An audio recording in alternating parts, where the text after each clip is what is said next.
Hello, welcome to Indus News Live with me, Usman Lone. We begin this hour with our top story, and that's Iran's Revolutionary Guards commander saying his country will punish Americans wherever they are over the killing of Major General Qasem Soleimani. General Gholam Ali Abu Hamza says 35 US targets in the region are within Iran's reach. He said Iran reserves the right to avenge Soleimani's killing. Soleimani was among 8 others killed in a US airstrike in Baghdad on Friday. The 62-year-old was the head of Iran's elite Quds force and was considered as an architect of his country's military operations in the Middle East.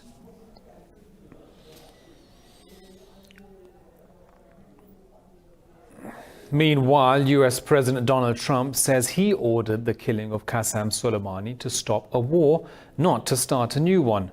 President Trump alleged Soleimani was plotting attacks on US diplomats and military personnel. Iran has told the United Nations it reserves the right to self-defense under international law.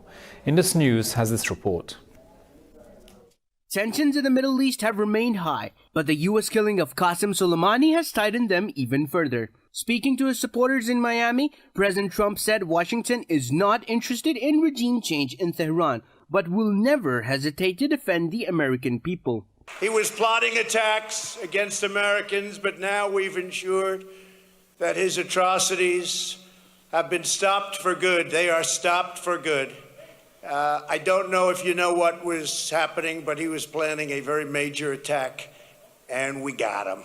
Iran has promised revenge, with Foreign Minister Javad Zarif saying retaliation could come any time and in any manner. In letters sent to the UN, Iran said the U.S. airstrike invalidated American claims to be fighting terrorism. Foreign Minister Zarif said the U.S. made a mistake. Therefore, the Americans have made a big mistake in 3 dimensions. The dimension of violating Iraq's right of sovereignty, the dimension of violating international laws, and the dimension of bruising emotions in this whole region. And the response to these mistakes will be definitely out of the Islamic Republic's control. The U.S. says it is sending 3,000 additional troops to the Middle East as a precaution because of the rising threat to American forces in the region. For its part, the State Department said it would list the Iran-backed Iraqi militia Asaib Ahl al-Haq as a foreign terrorist organization. The U.S. also classed its leaders, the brother Qais al-Khazali and Laith al-Khazali, as terrorists. In Iraq, thousands of mourners have attended a funeral procession for Iran's top general Qasem Soleimani in Baghdad.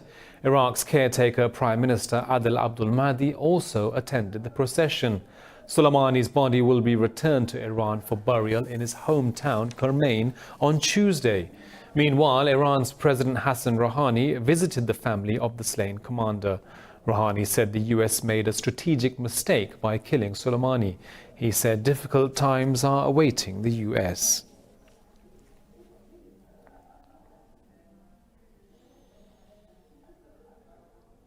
In the Middle East, reactions to the killing of Iran's elite Quds Force head, General Qasem Soleimani, were mixed.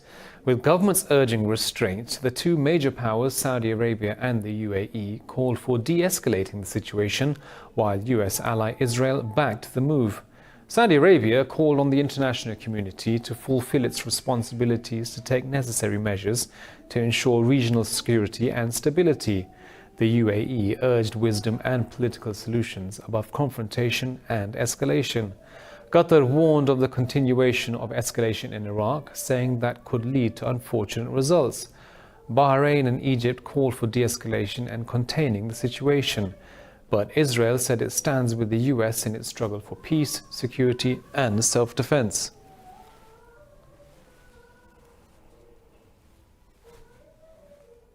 Singing.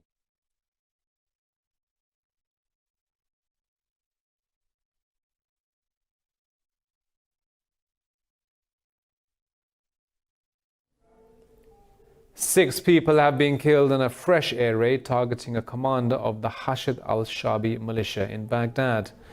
State media says the attack took place along the Taji camp leading to a base of non-US coalition forces north of the capital.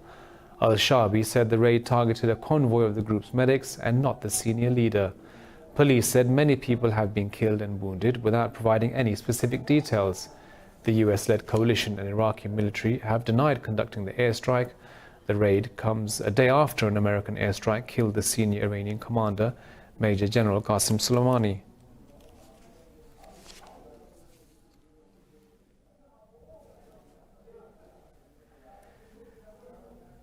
US President Donald Trump has authorized the resumption of Pakistan's participation in the US military training and educational program. Assistant State Secretary for South Asia Alice Wells said the move is to strengthen military cooperation and advance US national security. Wells said the overall security assistance suspension for Pakistan remains in effect. The decision was first announced by the State Department last month. The resumption underscores warming relations that follow US President Donald Trump and Prime Minister Imran Khan's meetings last year.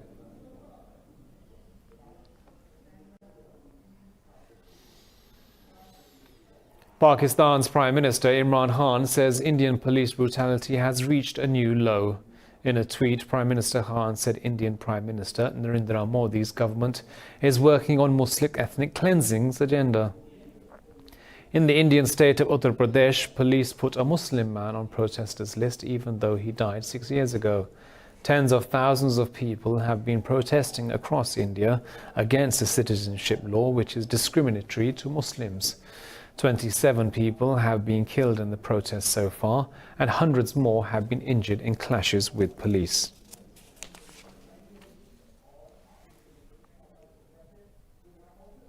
Well, we'll be back with more news from around the world just after this short break.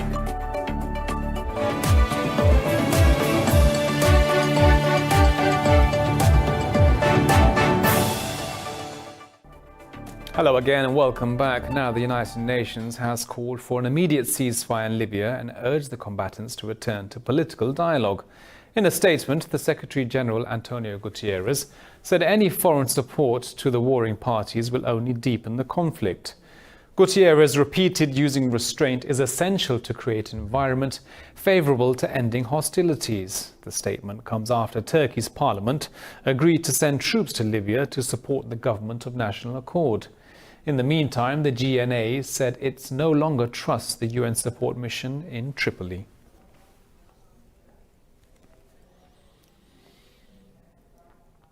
Meanwhile, General Khalifa Haftar has accused the Turkish President Recep Tayyip Erdogan of attempting to revive the Ottoman legacy in Libya.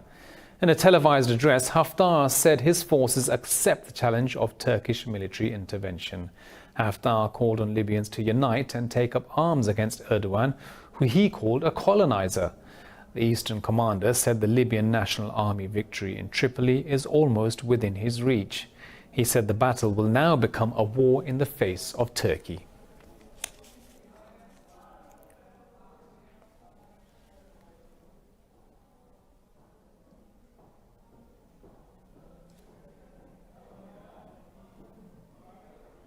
Greece has warned Ankara not to cross its red lines following a maritime jurisdiction accord between Turkey and Libya. In an interview, Prime Minister Kyriakos Mitsotakis said Greece will not permit Turkish activities that infringe on its sovereign rights. Mitsotakis said Athens is ready to talk with its neighbours, including Turkey, but he said if no agreement is reached, Greece will look to international jurisdiction for help. Athens says the deal between Ankara and Libya's government of national accord violates international maritime law and the sovereign rights of Greece and other countries. In November, Turkey signed a maritime agreement with Libya to mark out exclusive economic zones in the eastern Mediterranean.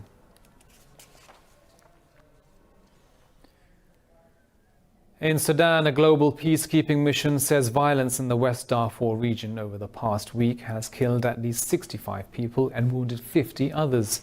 The intercommunal clashes that began in December have been the worst for years. The Joint African Union and UN mission said it was deeply concerned by the deteriorating situation in El Janina. The violence broke out after a dispute between Arab and African ethnic groups in the state capital of El Janina. Arab militiamen raided a camp for internally displaced people and attacked and burned several villages.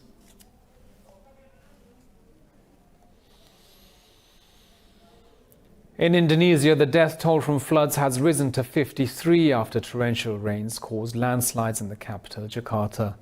Disaster management officials warn the death toll may rise more. Officials said over 175,000 people have been displaced because of rivers flooding. The city's main airport has suspended operations, and the authorities have decided to attempt cloud seeding in a bid to prevent further rainfall. The riverbanks of Jakarta and nearby towns were inundated after heavy rain fell on the December 31st and January 1st. The Meteorological Agency said this is one of the most extreme rainfall events since records began in 1866.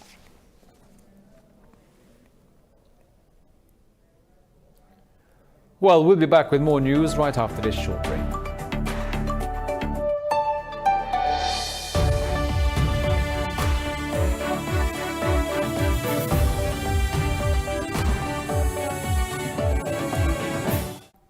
Welcome back. Now in Cambodia, 10 people have died and 23 been injured after a building in the town of Kep collapsed. Prime Minister Hun Sen says there are many people still trapped under the debris and rescue teams are trying to dig them out. The governor of Kep, Ken Satta, said an unknown number of workers are trapped under the rubble. He said authorities have detained the building's owners for questioning. Satta said emergency crews are still working to remove concrete slabs and cutting through iron fittings to find more people.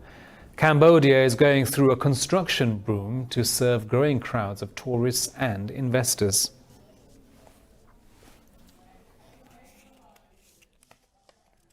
In Bolivia, the Electoral Tribunal has set May 3rd, and the date is to select a new government. President Janine Áñez's interim government assumed power after President Evo Morales was forced out in November. Electoral Tribunal Vice President Oscar Hassan-Tufel said the elections will choose a president, vice president and members of the Legislative Assembly. He said a second round will be held if no clear winner emerges in the presidential vote. Morales' movement towards Socialism Party is the country's largest political faction. From exile, Morales said he expects his party to win the elections.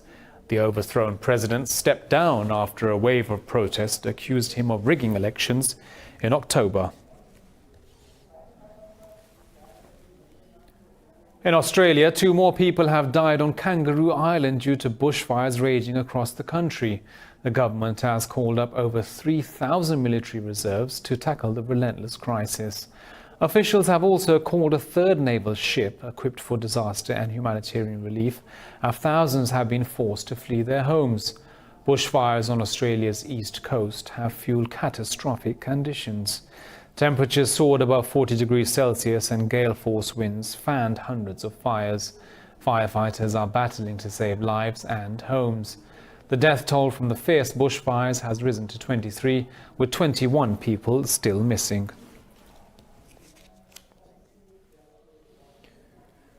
Now, in other news, the Chinese photographer has filmed 70 glaciers to demonstrate the threat of global warming. After filming for 7 years, he found glaciers are shrinking. Indus News has this report. One young Chinese man made it his mission to get up close and personal with glaciers. They are beautiful, but they won't look like this forever. This is the warning Wang Xianjun brought to the UN's 25th Climate Change Conference in Spain. His documentary clearly showed what's left when a glacier vanishes, a barren, desolate landscape of sand and rocks. After I shot more than 70 glaciers in Tibet, I found that all glaciers are shrinking. What does this mean? It means global warming is indeed a very serious thing happening around us. In 2019, China beefed up its latest plans to protect the environment, a plan that includes glaciers, forests and wildlife. It was a year in which the country's forest reserve increased by 2.1 billion cubic meters last year.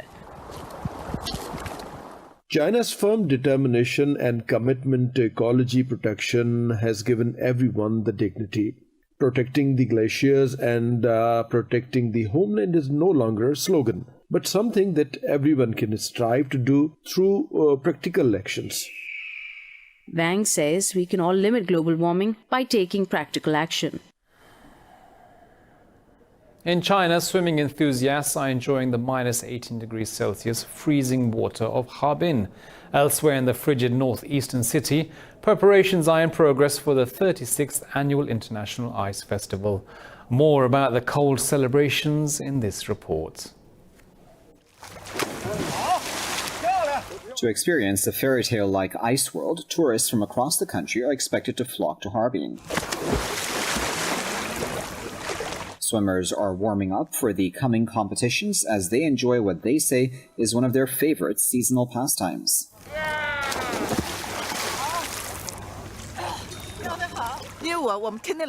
It's our culture because we come here every day. We come here every day to jump into the water and swim. It's one of our most popular and enjoyable activities. I can't sleep if I don't come every day. Let me jump again.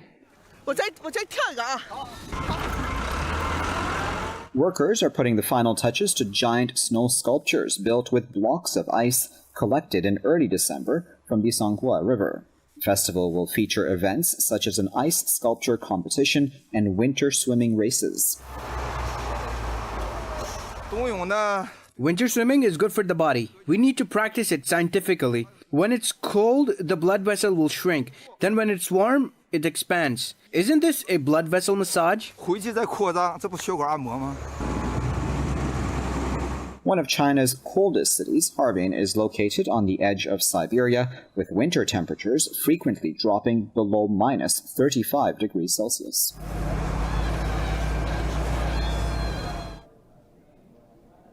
A traditional New Year festival in Peru went badly wrong when a bull rampaged through the crowd. Several people were injured as onlookers ran for cover. People tried to help the injured who had been hurt as the bull tossed men into the air like rag dolls. The event, where bulls are released into an open field, is part of a 4-day religious festival held to celebrate the new year. Peru's bullfighting industry organizes approximately 540 bullfights a year, mostly in Cajamarca, Lima and Ancash. This figure is more than any other country in Latin America.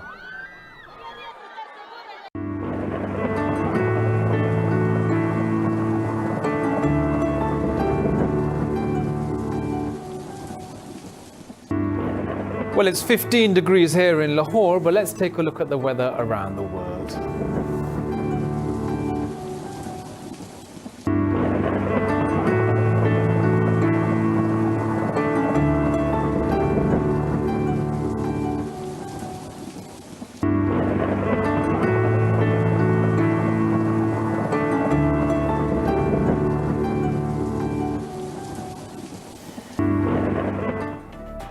Well, that's all from me and the team here in Lahore, but we'll be back at the top of the hour with the headlines. And don't forget, for the latest updates on all of our stories, you can follow us on social media at Indus.News. Bye-bye.